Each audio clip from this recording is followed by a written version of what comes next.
Hello नमस्कार दोस्तों, मैं आपका दोस्त, मैं आपका गाइड रोनित चौरसिया। साथियों, एक नए वीडियो और एक नए ऑफिशियल अपडेट के साथ आपके सामने आ रहे हैं। जी हाँ साथियों, ये जो ऑफिशियल हम अपडेट आप लोगों के लिए लेकर के आ रहे हैं, ये एक बुक के रिगार्डिंग है और इसी ऑफिशियल अपडेट के बारे में हम आपके सामने शेयर करने वाले हैं। साथियों, आपको हमारे बैकग्राउंड में एक पीडीएफ दिख रहा होगा और इस पीडीएफ पे लिखा है दंड प्रक्रिया संहिता 1973। मीन्स कि ये जो हम आज इसी बुक के बारे में हम यहाँ पे चर्चा करने वाले हैं। दंड प्रक्रिया मीन्स कि सीआरपीसी के बुक के बारे में हम चर्चा करेंगे। साथियों, ये जो बुक आप लोगों के लिए बनाया गया है, आप देख सकते हैं लॉ सक्सेस। किसके द्वारा दोस्तों? तो आपको यहाँ पे देखने के लिए मिल रहा होगा law success and Vidhi Bharati publication के द्वारा इस बुक को बनाया जाता है और इसी बुक के डिटेल एनालिसिस को हम यहाँ पे करने वाले हैं।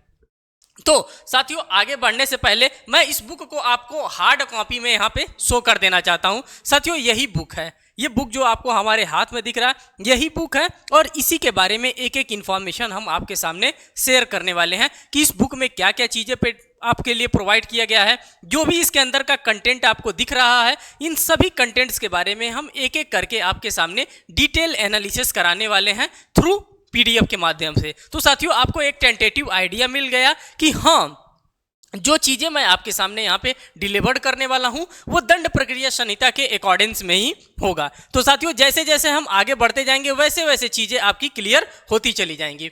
अगर हम बात करते हैं तो ये जो आपके लिए दिया गया है साथियों, ये प्रिलिमिनरी और मेन एग्जामिनेशन दोनों एग्जामिनेशन को फोकस्ड करके आपके लिए ये बुक बनाया गया है। अगर हम प्रिलिमिनरी एग्जामिनेशन से रिलेटेड बात करते हैं तो साथियों, आपके प्रिलिमिनरी एग्जामिनेशन के पॉइंट ऑफ व्यू से इसमें वन लाइनर्स दिए गए हैं। साथ ही साथ अगर पॉसिबल हो पाता है तो डायग्रामेटिकल रिप्रेजेंटेशन भी यहाँ पे आपके सामने रखा गया है। साथ ही साथ एमसीक्यू क्वेश्चन भी आपको प्रोवाइड किया गया है। अब देखिए साथियों, ये किस किस एग्जामिनेशन के लिए आपके लिए हेल्पफुल होगा। अगर आप बात कर रहे हैं विधि परीक्षा मीन्स कि लॉ के जो स्टूडेंट हैं उनके लिए तो सीआरपीसी पढ़ना मस्ट होता है। उनके एग्जामिनेशन में आता है, प्रिलिमिनरी एग्जामिनेशन में आता है, मेन एग्जामिनेशन में आता है, साथ साथ उनके इंटरव्यू में आता है। और यदि वो वकालत की दुनिया में जाते हैं तो डेली उनका सीआरपीसी से, सीपीसी से और आईपीसी से सामना होना ही होना है। तो वहाँ पे ये इंपॉर्टेंट है। अगर एचजेएस का हायर जुडिशरी सर्विस की हम बात करते हैं, वहाँ पे इंपॉर्टेंट है, जिसमें हम सिविल जज को देख रहे हैं, एपीओ को देख रहे हैं, हर जगह मीन्स कि ये मेजर पार्ट है, मेजर सब्जेक्ट है और मेजर सब्जेक्ट से हर जगह क्वेश्चन आपके एग्जामिनेशन में आता है। आगे हम चलेंगे कि इसमें क्या क्या चीज़ें आपको प्रोवाइड किया गया। अगर हम इस किताब के मुख्य आकर्षक की बात करते हैं, अगर हम किताब का रिव्यू आपके सामने शेयर कर रहे हैं तो इस किताब को अगर आप लेते हैं तो उसमें क्या क्या आपको मिलने वाला है। तो आप देखिए, कर दंड प्रक्रिया संहिता पर नवीनतम वाद विनिश्चय। जो भी आपको केस लॉ हुआ है रिसेंट में, वो रिसेंट का केस लॉ आपको इसमें देखने के लिए मिलेगा। विगत वर्षों में मीन्स कि प्रीवियस ईयर क्वेश्चंस आपको देखने के लिए मिलेंगे। प्रिलिमिनरी एग्जामिनेशन के साथ साथ मेन एग्जामिनेशन के, दोनों एग्जामिनेशन के क्वेश्चन यहाँ पे आपको देखने के लिए मिलेंगे ही मिलेंगे। अब आप देखेंगे, अब आप कहेंगे कि ये किसके द्वारा बनाया गया, तो मैंने ऑलरेडी आपको बता दिया है साथियों कि law success and Vidhi Bharati publication के द्वारा इस बुक को बनाया जाता है। आप कहेंगे कि अगर इस बुक को हमको मंगाना होगा हमें पढ़ने के लिए तो कैसे हम मंगाएंगे? तो साथियों, आपको यहाँ पर दिख रहा होगा फ्लिपकार्ट दिख रहा है, अमेजॉन दिख रहा है और साथ ही साथ विधि भारती पब्लिकेशन दिख रहा है। इन्हीं तीनों साइट्स पे आप जा करके बुक को ऑर्डर कर सकते हैं और अपने घर मंगा सकते हैं। अब हम चलेंगे अंदर के कंटेंट को हम यहाँ पर देखने वाले हैं। अगर साथियों आप कहेंगे कि इस किताब का क्या प्राइस रखा गया है, तो मैं आपसे बताना चाहूँगा साथियों, किताब का प्राइस जो एमआरपी रखा है, जो मैक्सिमम रिटेल प्राइस होना चाहिए, वो 350 रुपये आपके सामने यहाँ पे शो हो रहा है। लेकिन इसके साथ ही साथ आपको क्या मिलेगा? इसके साथ ही साथ आपको डिस्काउंट भी मिलेगा। क्या मिलेगा साथियों? तो डिस्काउंट भी मिलेगा। आगे हम चलेंगे, आगे एक एक चीज़ों को हम और भी एनालिसिस करने वाले हैं। अब देखिए सॉरी, अब देखिए जैसे जैसे हम आगे बढ़ते जा रहे हैं हमारी चीज़ें यहाँ पे क्लियर होती जा रही हैं। अब क्लियर क्या हो रही हैं? अभी तक जो भी चीज़ें आप लोगों ने ऑब्जर्व किया वो बुक के कवर पेजेस से चीज़ों को आपने ऑब्जर्व किया। अब यहाँ पर साथियों हम आपको यहाँ पे कंटेंट शो करने वाले हैं और जो भी किताब के अंतर्गत कंटेंट दिया होता है उन सभी कंटेंट्स को मैं आपके सामने एक एक करके यहाँ पे रखता हुआ चल रहा हूँ। अब आप देख रहे हैं कि दंड प्रक्रिया संहिता पर आरेख का वर्णन मैंने ऑलरेडी आपको बता दिया है कि डायग्रामेटिकल रिप्रेजेंटेशन के थ्रू आपको चीज़ें प्रेजेंट की जाएंगी, वो चीज़ें आपको यहाँ पे मिलेंगी। दंड प्रक्रिया संहिता में पूछे जाने वाले धाराएं कौन कौन से इंपॉर्टेंट सेक्शंस होते हैं जो कि रैंडमली आस्क आपसे किया जाता है, रेगुलरली आस्क किया जाता है, वो सेक्शंस आपको देखने के लिए मिलेगा। साथ ही साथ दंड प्रक्रिया में संशोधन जो भी अमेंडमेंट हुए हैं वो अमेंडमेंट आपको देखने के लिए मिलेंगे। जो भी लीडिंग और रिसेंट जजमेंट हैं सुप्रीम कोर्ट ऑफ इंडिया के, वो सभी के सभी चीज़ आपको एक इस बुक के अंतर्गत देखने के लिए मिलेगा। अगर आप देख रहे हैं तो आप पूरे टॉपिक को एक एक चैप्टर में, जिस तरह से चैप्टर में डिवाइड किया गया है आईपीसी को, उसी तरह से डिवाइड किया गया है। पूरे सेक्शंस को यहाँ पे सजा करके आपके लिए सिर्फ और सिर्फ आप ही लोगों के लिए, जुडिशरी एस्पिरेंट्स के लिए बनाया गया है। आगे आप चलते चलिए। ये पूरा का पूरा आप सिलेबस आप लोगों को पता ही है कि क्या क्या सिलेबस आता है, ये सारी चीज़ों को आप यहाँ पर ऑब्जर्व कर रहे हैं। अब जैसे जैसे हम आगे बढ़ते जा रहे हैं साथियों, चीज़ें हमारी क्लियर होती हुए चली जाएंगी। ये सारा का सारा प्रिलिमिनरी एग्जामिनेशन का आपको मटेरियल यहाँ पे देखने के लिए मिल रहा है। अब हम आगे बढ़ेंगे और मेन एग्जामिनेशन से रिलेटेड चीज़ों को हम यहाँ पर देखने वाले हैं। अब यहाँ पे आप देखिए, कर रहे दंड प्रक्रिया संहिता पर विगत वर्षों के मुख्य परीक्षा में पूछे जाने वाले प्रश्न। कौन सा प्रश्न की हम बात कर रहे हैं? जो मेन एग्जामिनेशन होता है, मेन एग्जामिनेशन में कौन सा प्रश्न पूछा जाएगा, कैसा प्रश्न पूछा जाएगा, हम अब उसकी चर्चा यहाँ पे करने वाले हैं। जो भी प्रश्न के बारे में हम बात करेंगे साथियों, उस प्रश्न के नीचे यहाँ पे आपको देखने के लिए मिलेगा कि ये प्रश्न कहाँ कहाँ किस किस एग्जामिनेशन में कब कब आया था, जिससे कि आपको इसकी ऑथेंटिसिटी और इसकी रेलेवेंसी के बारे में आपको पता चलती रहेगी कि नहीं ये क्वेश्चन जो है, ये क्वेश्चन हमारे लिए इंपॉर्टेंट है, क्योंकि एट दैट टाइम उस परीक्षा में ये क्वेश्चन हमसे क्या किया गया था, पूछा गया था। और यही चीज आपके लिए इंपॉर्टेंट होनी चाहिए। ये पूरा का पूरा क्वेश्चन बैंक आपके सामने यहाँ पर दिख रहा है। अब आप जैसे यहां पर देखते चलेंगे, पूरा का पूरा क्वेश्चन बैंक आप देखेंगे। साथ ही साथ जब पूरा क्वेश्चन बैंक आप देख लेंगे तो इसी के रेलेवेंसी में मैं आंसर राइटिंग भी आपको दिखाने वाला हूं कि किस तरह से इसका आंसर राइटिंग यहां पे किया गया है, क्योंकि आंसर राइटिंग ही आपके लिए बहुत ही इंपॉर्टेंट हो रहा है। पूरा का पूरा आप क्वेश्चंस यहाँ पे ऑब्जर्व करिए, हर एक क्वेश्चंस के बारे में यहाँ पे आपको देखने के लिए मिलेगा। इसीलिए मैं पीडीएफ को धीरे धीरे स्लोली रन करा रहा हूँ। और आप लोगों को ये बात बता देना चाहता हूँ कि जिनका भी बिहार जुडिशरी का मेन एग्जामिनेशन लगा है, जी हाँ साथियों, बिहार जुडिशरी का मेन एग्जामिनेशन उनके लिए तो सबसे ज़्यादा इंपॉर्टेंट है। साथ ही साथ उत्तराखंड का मेन एग्जामिनेशन लगा है, उनके लिए भी बहुत ज़्यादा इंपॉर्टेंट ये बुक होने वाला है। अगर आप हिंदी में आंसर राइटिंग करना चाहते हैं, आप अगर राइटिंग के कला को सीखना चाहते हैं, उसके आर्ट को सीखना चाहते हैं कि कैसे आंसर राइटिंग किया जाता है, तो उसके लिए बहुत ही इंपॉर्टेंट होने वाला है।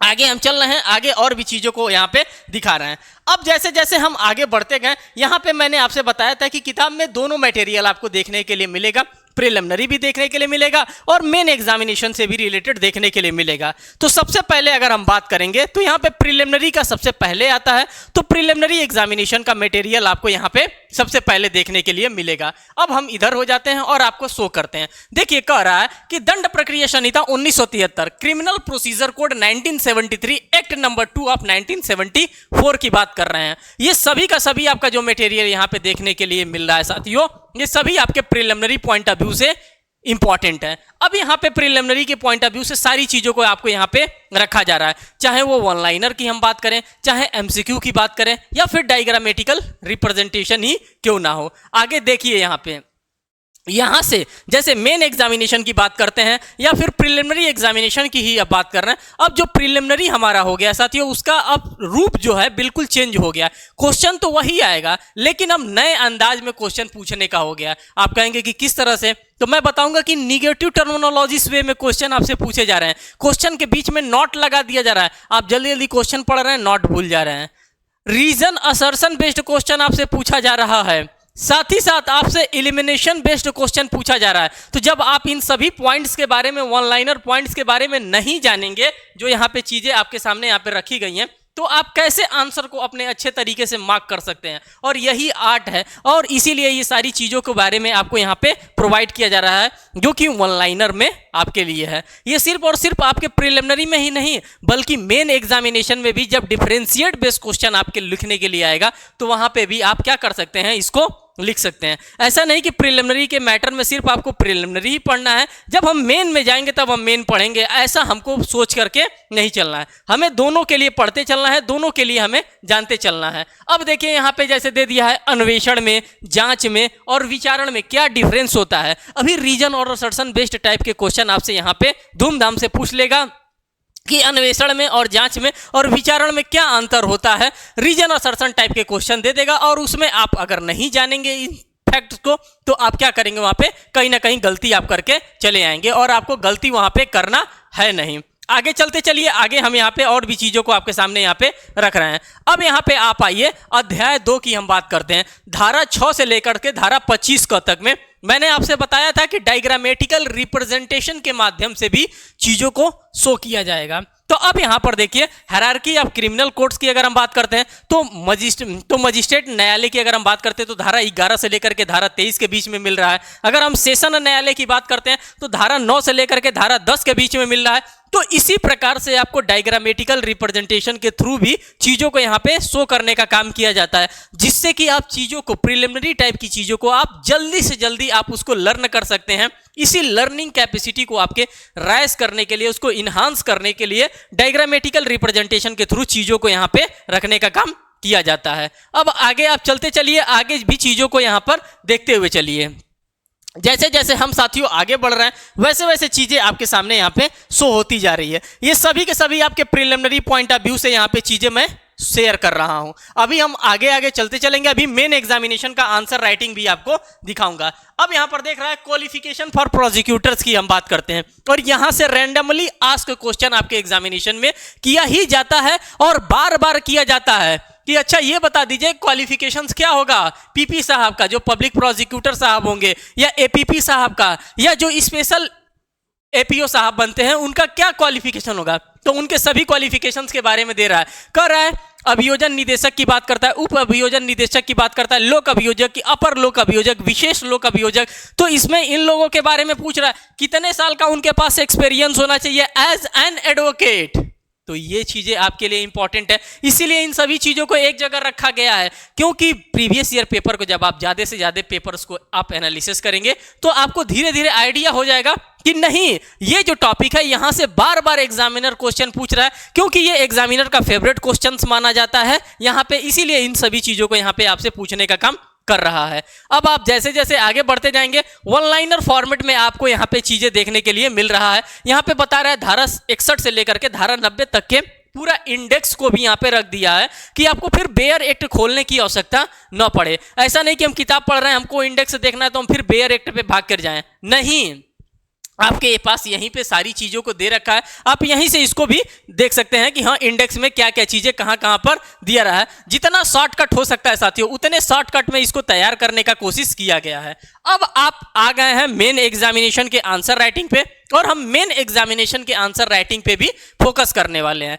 तो मेन एग्जामिनेशन की अगर हम बात करते हैं साथियों तो यहाँ पे आपको प्रश्न नंबर 60 दिख रहा होगा। क्या दिख रहा होगा? तो ये प्रश्न नंबर 60 दिख रहा होगा और प्रश्न नंबर 60 में क्या दिख रहा है, एक क्वेश्चन दिख रहा है और उस क्वेश्चन के नीचे आपको यहाँ पे उत्तर भी दिख रहा है, मींस की आंसर भी दिख रहा है। और यही चीज मैं आपको दिखाने के लिए और यही चीज बताने के लिए यहाँ पे आया हूं। अब देखिए क्वेश्चन को हम पढ़ेंगे। कह रहा है क्या राज्य सरकार अभियुक्त की दोष मुक्ति के खिलाफ अपील कर सकता है, उसकी क्या प्रतिक्रिया है। यह यूपीजे और यूपी एपीओ में 1988 में और 82 में पूछा जाने वाला क्वेश्चन था। अगर मान लीजिए कि इस टाइम आपके बिहार जुडिशरी में या फिर उत्तराखंड स्टेट जुडिशरी के पीसीएस जे में पूछा जा सकता है इस टाइप के क्वेश्चन, तो आप एट दैट टाइम क्या करेंगे? आप सोचेंगे कि हाँ ये क्वेश्चन पहले क्या कर रहा है, तो पहले आपने क्वेश्चन को यहाँ पे ऑब्जर्व कर लिया और उसी के रेलिवेंसी में उसी के अकॉर्डेंस में अब आपको आंसर लिखना है। तो आंसर आप कैसे लिखेंगे? कर है दोष मुक्ति के आदेश विरुद्ध अपील की अगर हम बात करते हैं तो ये धारा हमको देखने के लिए मिल रहा है सेक्शन नंबर 378 सपठित। सपठित का मतलब होता है रीड विथ, जो आप कहते हैं कि ये सेक्शन रीड विथ ये सेक्शन होता है, तो वही कह रहा है रीड विथ सेक्शन नंबर 390, 386 को दंड प्रक्रिया संहिता संशोधन अधिनियम 2005 द्वारा धारा 378 में संशोधन किया गया है। जो सेक्शन नंबर 378 दिया गया है इसमें संशोधन किया गया। इसी तरह से अगर आपको जो भी फैक्ट मिल रहे हैं, जो भी अमेंडमेंट मिल रहे हैं, तो इसी के अकॉर्डेंस में आपको आंसर राइटिंग करने की आवश्यकता होती है। जैसे कि यहाँ पे आंसर राइटिंग आपके सामने करके दिखाया गया है और यही आर्ट होता है साथियों एक अच्छा आंसर राइटिंग करने का। एक एक चीजों को आपको बताने की आवश्यकता होती है। अब यहाँ पे एक नेक्स्ट क्वेश्चन देखिए, क्वेश्चन नंबर 57 की अगर हम बात करते हैं, जो कि एमपीजे 2006 में पूछा जाने वाला क्वेश्चन है। एमपी जुडिशरी के 2006 में पूछा जाने वाला क्वेश्चन है और ये 2006 का क्वेश्चन, 2009 का क्वेश्चन, 2012 का क्वेश्चन,